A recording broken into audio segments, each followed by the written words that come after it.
Welcome back to the Otago Herd, the Big Game Records series, part of the Stag Raw podcast. We're with AD Kitto again, the Big Chief, Albert Byrne, 1920. Get started with this, 10 by 9, so excuse me if I trip over my tongue here while we get through these numbers.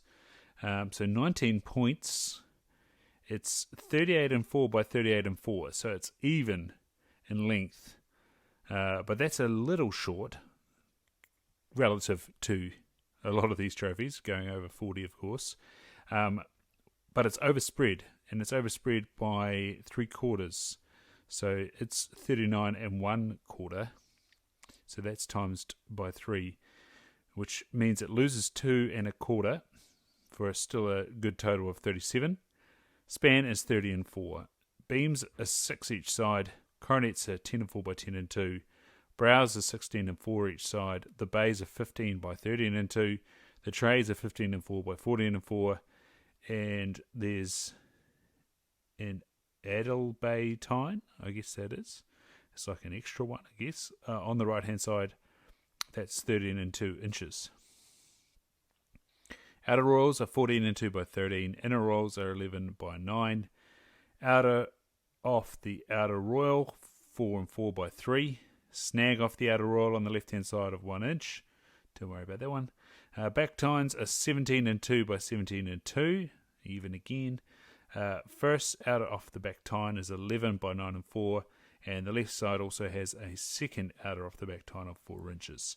So the total for the Big Chief is 369. Kitto located the stag late in the day from where his father and he had begun to establish their camp. A cold frosty night followed, but the day broke clear. Making do without breakfast, fearing smoke could warn their quarry of their presence, the two stalkers set off after the stag sighted the night before. During the night, however, the stag had shifted and was by this time directly below them on the valley floor. Following a long sidle across a tussock face, Frank Kitto remained where he was, while Archie, after avoiding an inquisitive 8-pointer, descended steep bluffs in the direction of his quarry. When only having achieved a short distance of descent, the small 8-pointer took fright and charged down the slope towards the large stag and his harem. Just as it was feared he would scare the big fellow, fortune changed. The big stag showed a dislike for the presence of the wee fellow, and merely hurried him on his way. The closest Kitto could get to his quarry was around 300 metres, which was about halfway down the bluffs. Taking a shot from an awkward prone position as well as a little rifle trouble, Kitto managed to secure his trophy. This head was displayed at Wembley Exhibition of 1924 as number 8, and under the name of his father-in-law, J.M. Ross.